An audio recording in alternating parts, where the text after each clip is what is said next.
Сегодня я предлагаю вам начать это эссе с признания очевидного. Мы живем в мире, который построен на потреблении.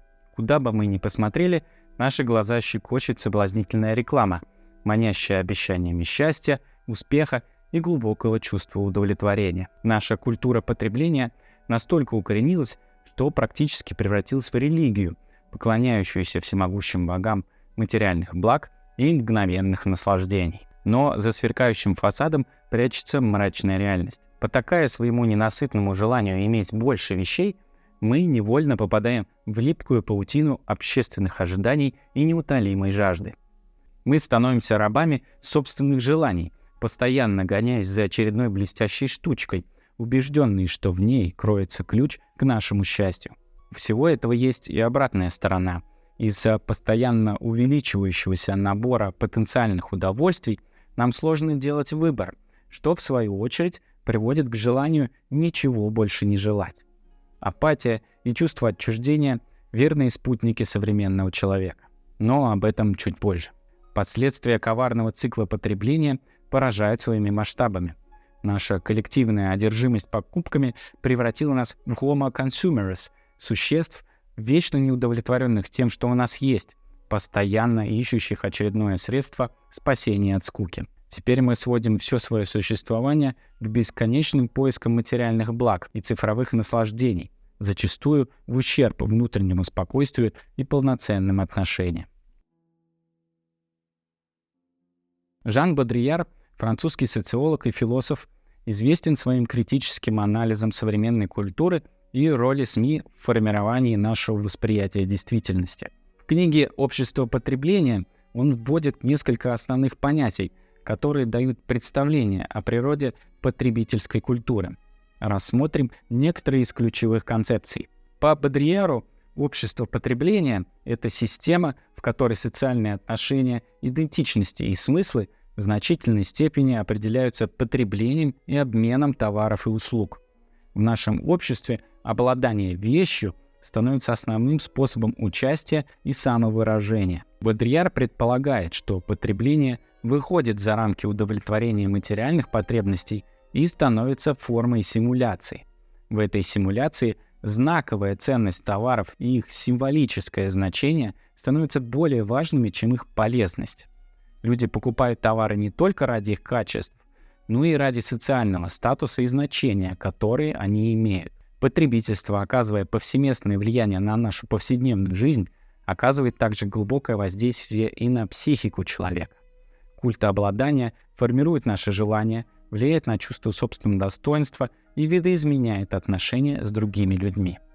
Материальные ценности становятся маркерами социального статуса, и мы начинаем связывать свою самооценку с брендами, которыми владеем, или с предметами, которыми обладаем.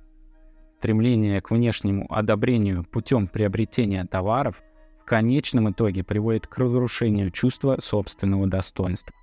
Более того, постоянное сравнение с другими людьми и давление, заставляющее соответствовать общественным стандартам, подрывает уверенность в себе, способствуя появлению чувства раздражения и сомнений. Общество потребления превращает в товар все, включая не только физические товары, но и опыт, отношения и даже личную идентичность. В результате социальная жизнь и человеческие отношения все больше регулируются рынком, что приводит к комодификации культуры и личной жизни. Бодрияр вводит понятие гиперреальности, которое означает размывание границ между реальностью и ее репрезентацией. В обществе потребления СМИ, реклама и потребительская культура создают гиперреальную среду, в которой симуляции и образы становятся более реальными, чем сама реальность, которую они представляют. Эта гиперреальность формирует наше восприятие и опыт. Одним из основных способов воздействия консюмеризма на психику человека является создание искусственных потребностей. Реклама и маркетинговые кампании тщательно структурируются для стимулирования наших желаний и создания в нас чувства нехватки. Нам постоянно говорят, что для счастья и успеха нужны новейшие продукты, модная одежда или самые передовые технологии. В результате у нас развивается чувство неадекватности, как будто нашего нынешнего имущества или обстоятельств недостаточно. Эта вечная неудовлетворенность подпитывает бесконечный цикл потребления, поскольку мы стремимся удовлетворить эти надуманные потребности. В погоне за материальными благами мы отдаем предпочтение своим личным желаниям и пренебрегаем важностью воспитания и искренних отношений. Подобный образ мышления, в котором вещи ценятся больше, чем опыт, а имущество больше, чем связи, ведет к поверхностному и скудному взаимодействию с миром. И это, в свою очередь, провоцирует чувство одиночества, поскольку наше общение превращается в торгово-рыночные отношения и теряет первоначальный смысл. Постоянная доступность товаров и потребление как способ спастись от проблем приводит к компульсивным покупкам и перерасходу средств. Такое поведение дает временное чувство удовольствия или облегчения. Однако зачастую это приводит к долгосрочному финансовому кризису, обостряет чувство вины и сожаления и закрепляет цикл зависимости от материальных благ для достижения эмоционального благополучия. Немного похоже на некую наркозависимость, не находите? В книге «Общество потребления» Бодрияр ставит под сомнение идею о том, что потребление может обеспечить подлинное удовлетворение и самореализацию, и предлагает критически осмыслить влияние консюмеризма на отдельных людей и общество в целом. Вы все еще здесь? Хорошо. Теперь предлагаю вам взять всю эту словесную кашу и представить в виде некой цепочки причинно-следственных связей для более полного понимания идей автора. Обратите внимание, что этот анализ является упрощением сложных теорий Бодрияра и может не отражать все нюансы его аргументов. Поехали. Капитализм способствует производству товаров и услуг. Акцент системы капитализма на прибыли и расширении рынка стимулирует постоянное производство товаров. Производство товаров приводит к их избытку.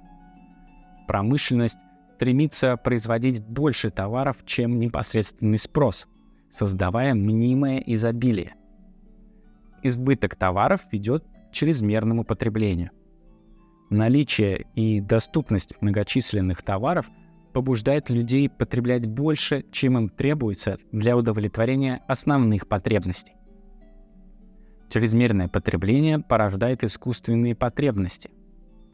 Общество потребления, движимое рекламой и маркетинговыми стратегиями, создает и усиливает желание приобрести товары, в которых человек по природе своей не нуждается.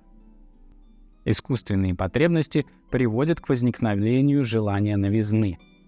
Постоянное потребление стимулируется постоянным появлением новых продуктов, что приводит к стремлению к новейшим трендам и жажде обновления. Стремление к новизне способствует формированию культуры устаревания. Продукты намеренно разрабатываются так, чтобы быстро устаревать или выходить из строя, подпитывая цикл непрерывного потребления и одноразовости. Из стремления к новизне и культуры устаревания возникает система знаков и символов. Продукты и бренды становятся символами социального статуса, идентичности и значения в обществе потребления. Символическая ценность ведет к потере подлинности и смысла жизни. Гиперреальность, созданная распространением знаков и символов, заменяет подлинный опыт и создает ощущение пустоты и поверхностности. Реклама и СМИ порождают симуляцию потребностей и желаний. Постоянное стимулирование желаний с помощью рекламы и СМИ создает симуляцию реальности, оторванную от настоящих потребностей. Симуляция потребностей и желаний увековечивает капитализм. Постоянный цикл стимулирования и удовлетворения искусственных потребностей поддерживает общество потребления, укрепляя его структуры и динамику.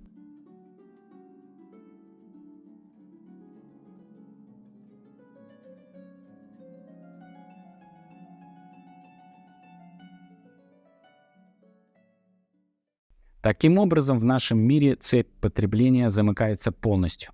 У того же Бодрияра в книге есть прекрасная фраза «индустриальное производство различий».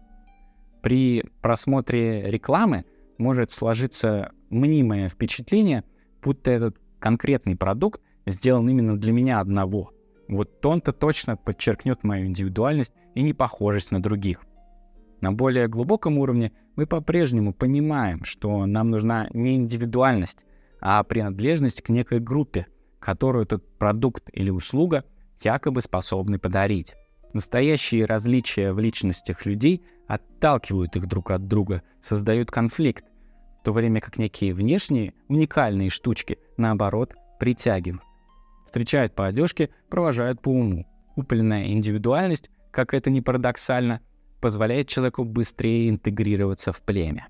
Так мы создаем не только некий идеализированный, подогнанный под общепринятую модель образ себя, но также подстраиваемся под предложенный нам образ жизни, забывая про саму жизнь. Теперь само потребление стало общественным трудом.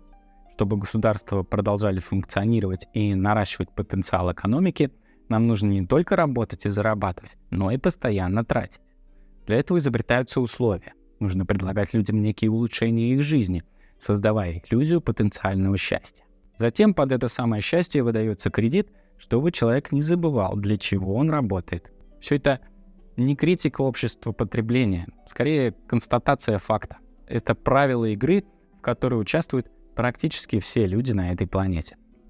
Можно, конечно, попытаться оспорить эти самые правила, взбунтоваться, уйти в лес и говорить с деревьями, почему нет.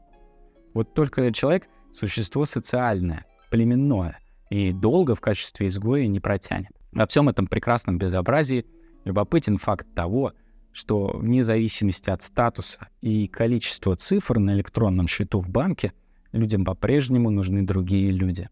На мой субъективный взгляд, именно в искреннем общении с теми, кто нам по-настоящему дорог, и лежит тот самый заветный сундук с сокровищами. Просто это не что-то материальное, и купить подобные отношения за деньги нельзя. Доверие, любовь и забота, искренняя улыбка друга — это не вещи, они не входят в структуру торгово-рыночных отношений. Погоня за материальными благами — это всего лишь мираж. Нам постоянно твердят о том, что новые вещи — это волшебное лекарство от грусти. Кому нужны самоанализ и поиск смысла, когда можно утопить свои печали в море блестящих новых игрушек. Однако восторг от новой покупки быстро проходит, оставляя нас наедине с неутолимой жаждой обладать всем и вся. Неустанный поиск большего приводит к фрагментации наших сообществ, разрушению общих ценностей и глубоких связей, которые и делают нас людьми. Спросите себя, что действительно нужно вам, а что навязано маркетологами и рекламой? Что вас по-настоящему наполняет, дарит желание просыпаться по утрам? Не стали ли вы заложником очередного карго-культа? Книга Жана Бодрияра «Общество потребления» — кладезь полезной и интересной информации для человека нашего времени. Автор ловко переворачивает с ног на голову большую часть поведенческих паттернов и культурных особенностей социума, предлагая нам по-другому взглянуть на мир, в котором мы живем. В этом видео я затронул лишь верхушку айсберга, поскольку осознаю, что сейчас, в эпоху быстрого потребления контента, сложно долго удерживать внимание на подобных темах. Также я прекрасно понимаю, что такие пессимистичного характера размышления у современного человека могут вызвать скорее негодование или будут ему абсолютно безразличны. Что ж, пусть так и будет. На общество потребления не стоит смотреть как на нечто ужасающее и подвергать его постоянной критике. На восприятие человека влияют как внешние, так и внутренние факторы.